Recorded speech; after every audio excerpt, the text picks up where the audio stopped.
ಕಾಶ್ಮೀರದಲ್ಲಿ ಪಾಕ್ ಉಗ್ರರಿಂದ ದಾಳಿಯಾದಂತಹ ಹಿನ್ನೆಲೆಯಲ್ಲಿ ಪಾಕ್ ಕೃತ್ಯಕ್ಕೆ ವಿಶ್ವದಾದ್ಯಂತ ವಿರೋಧಗಳು ವ್ಯಕ್ತವಾಗ್ತಾ ಇದೆ. ಇವತ್ತು ವಿಶ್ವಸಂಸ್ಥೆ ಭದ್ರತಾ ಮಂಡಳಿ ಸಭೆಯನ್ನ ಕೂಡ ಕರೆದಿದೆ.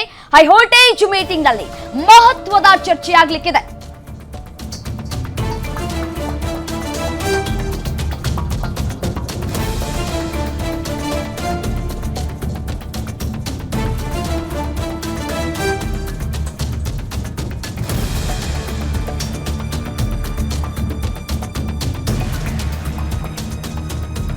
ಕಾಶ್ಮೀರ ದಾಳಿಯ ಬಗ್ಗೆ ಚರ್ಚೆಯಾಗುತ್ತೆ. ಇವತ್ತು ಗಂಭೀರವಾಗಿ ಸಭೆಯನ್ನ ಕರೆಯೋದಕ್ಕೆ ಮನವಿಯನ್ನ ಕೂಡ ಮಾಡಿಕೊಂಡಿತ್ತು ಪಾಕಿಸ್ತಾನ. ಪಹಲ್ಗಾಮ್ನಲ್ಲಿ 26 ಜನರ ಪ್ರವಾಸಿಗರ ಪ್ರಾಣ ಪಕ್ಷಿ ಹಾರಿ ಹೋಗಿತ್ತು. ಸೊ ಈ ವಿಚಾರಕ್ಕೆ ಸಂಬಂಧಪಟ್ಟಂತೆ ಇದೀಗ ವಿಶ್ವಸಂಸ್ಥೆ ಸಭೆಯನ್ನ ಕರೆದಿರುವಂತದ್ದು. ಈ ಒಂದು ಸಭೆ ಸಾಕಷ್ಟು ಮಹತ್ವವನ್ನ ಕೂಡ ಪಡ್ಕೊಳ್ತಾ ಇದೆ. ಈ ಸಭೆಯಲ್ಲಿ ಯಾರೆಲ್ಲ ಭಾಗಿಯಾಗ್ತಾರೆ ಅನ್ನೋದು ಒಂದು ಇಂಟ್ರೆಸ್ಟಿಂಗ್ ವಿಚಾರ. ಆದರೆ ಇನ್ನು ಪಾಕಿಸ್ತಾನ ಯಾವ ರೀತಿಯಾಗಿ ಸಪೋರ್ಟ್ ಮಾಡ್ತಾ ಇದೆ ಉಗ್ರರಿಗೆ ಅನ್ನುವಂತಹ ವಿಚಾರಕ್ಕೆ ಸಂಬಂಧಪಟ್ಟಂತೆ ಚರ್ಚೆಗಳು ಕೂಡ ಆಗತ್ತೆ. ಮತ್ತೊಂದು ಕಡೆ ಆಕ್ರೋಶಗಳು ಕೂಡ ವ್ಯಕ್ತವಾಗ್ತಾ ಇರುವಂತದ್ದು. ಪಾಕಿಸ್ತಾನಕ್ಕೆ ಸರಿಯಾದ ಪಾಠ ಕಲಿಸಬೇಕು ಅಂತ ಹೇಳಿ ಭಾರತ ಈ ಬಾರಿ ಸರಿಯಾಗಿ ತಿರುಗೇಟನ್ನ ಕೊಡಬೇಕು ಅಂತ ಹೇಳಿ ಒಂದಷ್ಟು ತಯಾರಿಯನ್ನ ಕೂಡ ಮಾಡ್ಕೊಂಡಿರುವಂತದ್ದು. ಸೇನೆ ಕೂಡ ಸನ್ನದ್ಧವಾಗಿದೆ ಬಾರ್ಡರ್ ನಲ್ಲಿ.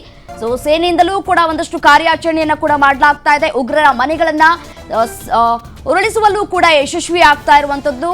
ಈಗಾಗಲೇ ಪ್ರಧಾನಿ ನರೇಂದ್ರ ಮೋದಿ ಅವರು ಕೂಡ ಸೇನೆಗೆ ಹೇಳಿಕೆಯನ್ನ ಕೊಟ್ಟಿದ್ರು. ಏನಂತ, ನೀವು ಏನೇ ನಿರ್ಧಾರವನ್ನ ಕೂಡ ತೆಗೆದುಕೊಂಡ್ರು ಅದಕ್ಕೆ ನಮ್ಮ ಸಹಮತ ಇದೆ, ಅದರಲ್ಲಿ ಯಾವುದೇ ಮಾತಿಲ್ಲ, ಹಿಂಜರಿಕೆ ಅನ್ನುವಂತಹ ಮಾತೇ ಇಲ್ಲ ಅನ್ನುವಂತಹ ಸಂದೇಶವನ್ನ ಕೂಡ ಕೊಟ್ಟಿದ್ರು. ಅದೇ ರೀತಿಯಾಗಿ ಗೃಹ ಸಚಿವರು ಕೂಡ ಹೇಳಿದ್ರು. ಇದೀಗ ಈ ಒಂದು ಸಭೆ ಸಾಕಷ್ಟು ಮಹತ್ವವನ್ನ ಕೂಡ ಪಡೆದುಕೊಳ್ತಾ ಇದೆ. ಪಾಕಿಸ್ತಾನ ಭಿಕ್ಷೆ ಬೇಡ್ತಾ ಇದೆ. ಈಗಾಗಲೇ ಯುದ್ಧ ಸಾರ್ಬಿಟ್ರೆ ಏನ್ ಮಾಡೋದು, ಯುದ್ಧ ಸಾರ್ಬಿಟ್ರೆ ಜಸ್ಟ್ 4 ದಿನ ಅಷ್ಟೇ ಅವ್ರ ಕೈಲಿ ಫೇಸ್ ಮಾಡೋದಕ್ಕೆ ಸಾಧ್ಯ, ಅದಾದ ನಂತರ ಸಾಧ್ಯ ಆಗೋದಿಲ್ಲ ಅನ್ನೋದು ಕೂಡ ಪಾಕಿಸ್ತಾನಗೆ ಚೆನ್ನಾಗಿ ಗೊತ್ತಿದೆ. ಸೊ ಭಾರತದಿಂದ ಮುಂದುವರೆದ ಉಗ್ರರ ಬೇಟೆ. ಕಾಶ್ಮೀರದಲ್ಲಿ LAT ಉಗ್ರನ ಹತ್ಯೆಯಾಗಿದೆ. ಪಹಲ್ಗಾಮ್ ದಾಳಿಗೆ ಸಾಥನ್ನ ಕೊಟ್ಟಿದ್ದರ ಬಗ್ಗೆ ಮಾಹಿತಿ ಕೂಡ ಲಭ್ಯ ಆಗಿದೆ. ದಾಳಿ ಸಂದರ್ಭದಲ್ಲಿ ಮತ್ತೊಬ್ಬ ಉಗ್ರ ಸೇನೆಯಿಂದ ಪರಾರಿಯಾಗಿದ್ದಾನೆ. ಪಕ್ಕದಲ್ಲೇ ಇದ್ದ ನದಿಗೆ ಹಾರಿ ಎಸ್ಕೇಪ್ ಆಗಿದ್ದಾನೆ ಮತ್ತೊಬ್ಬ ಉಗ್ರ ಅನ್ನೋದು ಗೊತ್ತಾಗ್ತಾ ಇದೆ. ಈ ಪಹಲ್ಗಾಮ್ ದಾಳಿಯಾದಂತಹ ಸಂದರ್ಭದಲ್ಲಿ 26 ಪ್ರವಾಸಿಗರು ಸಾವನ್ನಪ್ಪಿದ್ರು, ನರಮೇಧವನ್ನ ನಡೆಸಿದ್ರು ಉಗ್ರರು. ಇದರ ಹಿಂದೆ ಲಷ್ಕರ್ ಎ ತೊಯ್ಬಾ ಕೈವಾಡ ಇರೋದು ಕೂಡ ಸಾಬೀತಾಗಿದೆ. ಲಷ್ಕರ್ ಎ ತೊಯ್ಬಾದ ಮುಖ್ಯಸ್ಥನಿಗೆ ಪಾಕಿಸ್ತಾನ ಸಾಥನ್ನ ಕೂಡ ಕೊಟ್ಟಿದೆ. ತನ್ನ ದೇಶದಲ್ಲೇ ಉಳಿಸ್ಕೊಂಡು ಆತನನ್ನ ಪೋಷಿಸ್ತಾ ಇದೆ. ಸೊ ಹಾಗಾಗಿ ಇದೀಗ ಕಾಶ್ಮೀರದಲ್ಲಿ LAT ಉಗ್ರನ ಹತ್ಯೆಯಾಗಿದೆ. ಒಬ್ಬನನ್ನ ಹತ್ಯೆ ಕೂಡ ಮಾಡಲಾಗಿರುವಂತದ್ದು, ಇನ್ನೊಬ್ಬ ತಪ್ಪಿಸಿಕೊಂಡಿದ್ದಾನೆ ಅನ್ನುವಂತಹ ಮಾಹಿತಿ ಸದ್ಯಕ್ಕೆ ಲಭ್ಯವಾಗ್ತಾ ಇರುವಂತದ್ದು. ವಿಶ್ವಸಂಸ್ಥೆ ಸಭೆಯನ್ನ ಕರೆದಿದೆ. ಸಭೆ ಮಹತ್ವವನ್ನ ಕೂಡ ಪಡೆದುಕೊಳ್ತಾ ಇದೆ. ಇದರ ಜೊತೆಗೆ ಉಗ್ರರನ್ನ ಮಟ್ಟ ಹಾಕುವ ನಿಟ್ಟಿನಲ್ಲಿ ನಮ್ಮ ಸೇನೆ ಕೂಡ ಕಾರ್ಯಾಚರಣೆಯನ್ನ ಕೂಡ ನಡೆಸ್ತಾ ಇದೆ.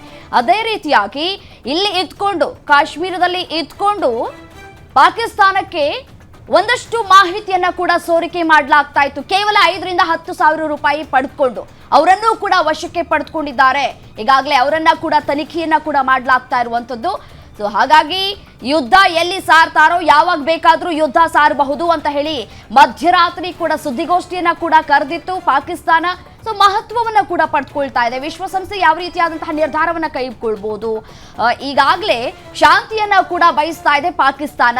ಹೇಗಾದ್ರೂ ಮಾಡಿ ಭಾರತದಿಂದ ಯುದ್ಧ ಆಗಬಾರದು ಅನ್ನುವಂತಹ ನಿಟ್ಟಿನಲ್ಲಿ ಬೇರೆ ಬೇರೆ ದೇಶಗಳ ಬಳಿ ಮನವಿ ಮಾಡ್ಕೊಳ್ತಾ ಇದೆ, ರಿಕ್ವೆಸ್ಟ್ ಮಾಡ್ಕೊಳ್ತಾ ಇದೆ. ಈಗಾಗಲೇ ಭಾರತ ಕೂಡ ಪಾಕಿಸ್ತಾನ ಯಾವ ರೀತಿಯಾಗಿ ನರಮೇಧದ ಕೆಲಸವನ್ನ ಮಾಡಿದೆ ಅನ್ನೋದರ ಕುರಿತು ಒಂದಷ್ಟು 100 ದೇಶಗಳಿಗೂ ಕೂಡ ಸಂದೇಶವನ್ನ ರವಾನೆ ಮಾಡಿದೆ. ಸಾಕ್ಷ್ಯಾಧಾರಗಳ ಕುರಿತು ಮಾಹಿತಿಯನ್ನ ಕೂಡ ಕೊಟ್ಟಿರುವಂತದ್ದು.